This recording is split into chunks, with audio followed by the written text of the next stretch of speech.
Hi everyone, welcome back to my channel. My name is Rati and I'm a legal technologist, entrepreneur, and consultant. But did you know I'm also a startup founder? I'm the founder of the Popsicle Company, which is a gourmet alcoholic ice cream popsicle business. We're based in Gaborone, Botswana, and we are funded by the Tony Elumelu Foundation. In this video, I'm going to talk about the pitfalls, the great things, the good, the bad, the ugly about starting a gourmet ice cream business in Botswana and the lessons I've learned from them. And hopefully, you can also take something away from this video and in your entrepreneurship journey, make mistakes that I didn't make and learn from my mistakes. So let's get into it.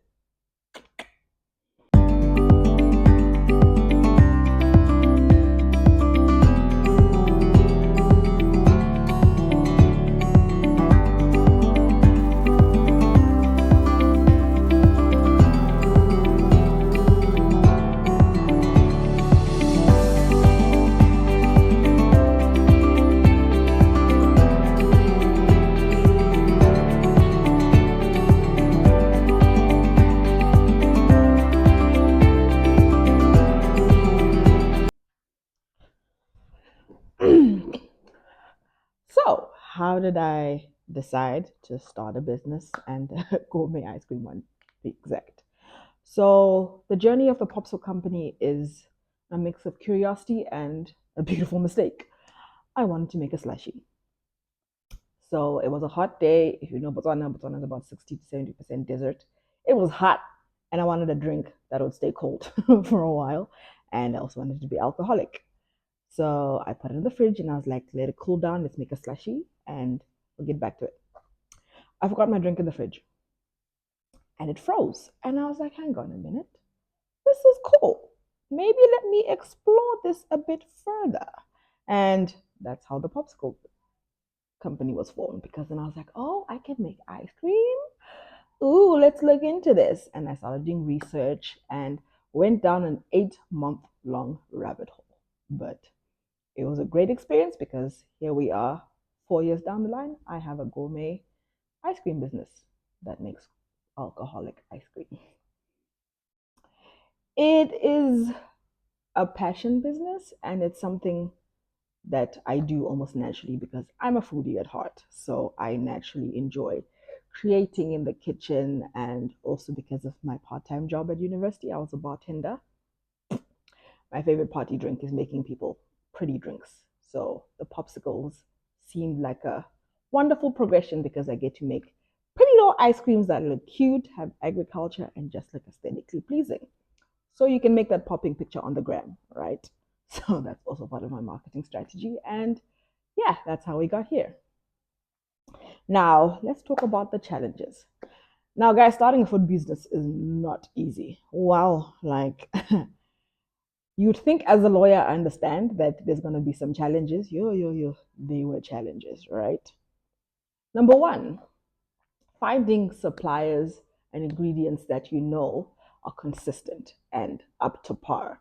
So I had to find a way to get suppliers that will supply me with all my fruit and vegetables and like all the stuff that I put in my popsicles consistently, and that the quality stays consistent. And that was probably one of the most difficult things to find because you'd be surprised at how important it is in terms of taste. So I had to be consistent.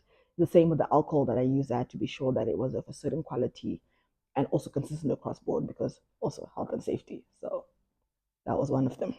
Number two, licensing and regulation. I thought because I was a lawyer, all of the stuff that I'd need to do to get regulation and licensing was going to be a walk in the park. Until I found out that they don't even know where my business falls because, of course, alcoholic ice cream is a novelty almost everywhere in the world. There's only 3 companies in the entire world that do it. So yeah, that meant there was confused.com at Burrs City Council in almost every country except the country that experienced this before, which is the UK and the US. I'm not very prominent in those markets just yet, so I had to kind of steal what they were doing and bring it back here and then kind of show the people here that this is how it works in other countries. Maybe you can replicate it. And but that's been a 3-year nightmare, and I'm still going through it, but you live and you learn. So you need to be sure when you start a business find out what all the regulations are in other countries and bring it to your country, because that's usually the easiest way to get them to catch up rather than starting from scratch. Number three, managing storage. Like I said, guys, we live in Botswana, which is 60 to 70% desert. It's hot here. And my popsicles are very temperature sensitive. So I had to find ways to freeze and keep them frozen, and also ways to manage my machinery as well as my storage units, because that's also a very big nightmare. Also, when I go to events, if I'm transporting, I had to decide whether I'm going to make them at home and take them with me or make them on site, which means that also affects transport, how to get there, and all the other good stuff. So that means I'm going to be making the popsicles in front of people.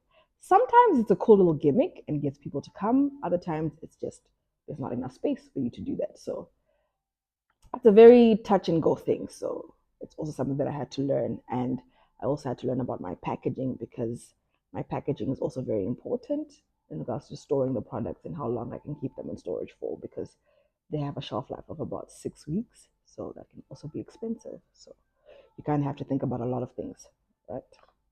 And last but not least, marketing.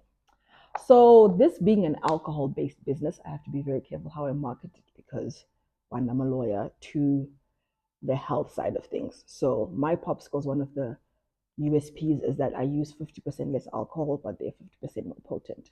So that's a very good marketing gimmick for me, because it's not encouraging you to be an alcoholic, if that makes sense, but you can also enjoy it. So you're drinking less alcohol, but also getting drunk faster.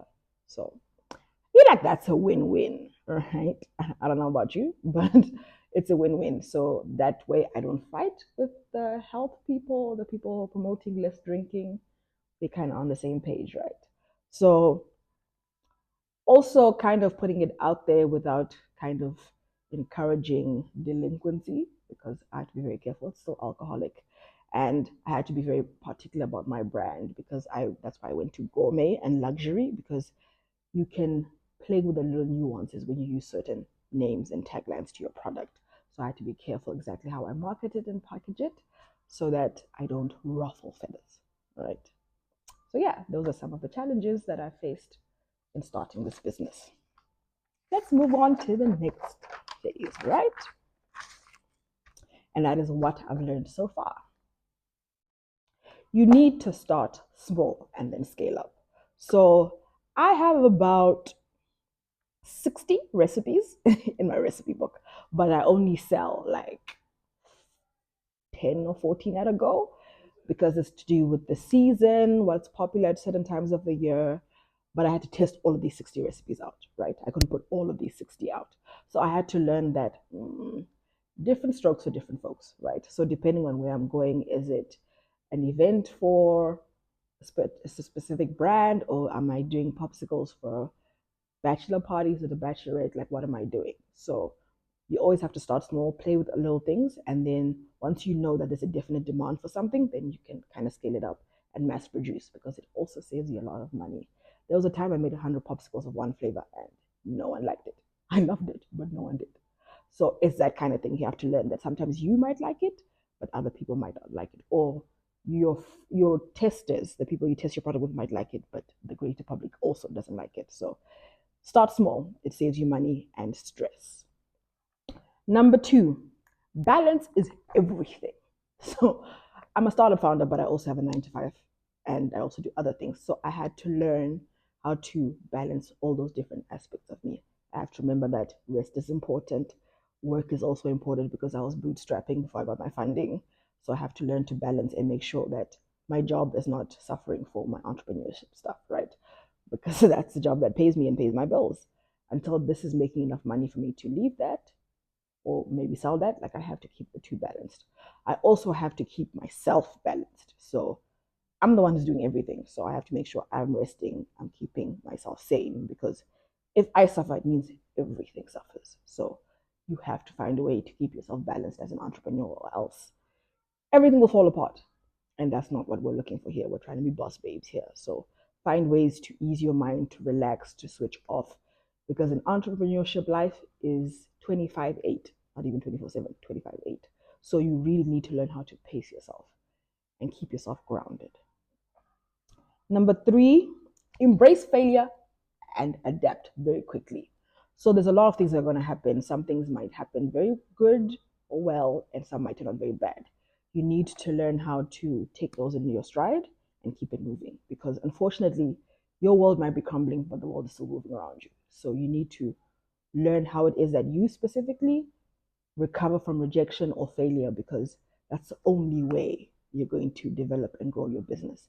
And a lot of the times you only learn by trying it.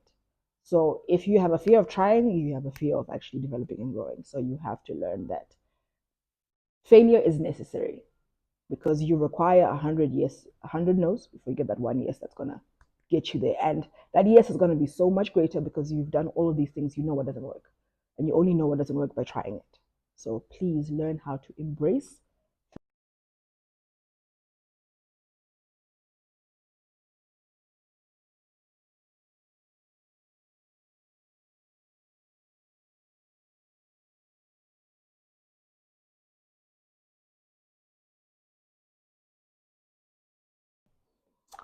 Last but not least, branding is key. So for me, when I chose certain words to describe my business, it's because I wanted people to know from the jump that it's going to have a certain price point, it's going to have a certain aesthetic, it's going to be for a certain target market. So using words like gourmet or a luxury ice cream business, that kind of thing makes people know that it's going to have a certain price point. So I don't have to negotiate certain things, right? And this also means my packaging is going to look a certain way. The way I market it on social is also going to look a certain way, because it's just going to give off, it has to give off that zhuzh, right? And that's important for you when you're doing your business, whatever it is that you want to be perceived as, what you want to be considered as, what you want your consumers to think when they come to your website, see your products, deal with you, that kind of thing. That's all that encompasses things like branding. So that's very important, because it's very impactful on how you're going to charge and how you're going to deal with your customers. So, yeah. Now I'm going to give you a few tips of advice if you are thinking of jumping into the adventure that is entrepreneurship. It's not for the faint of heart, but here are about 3 or 4 tips to get you started right.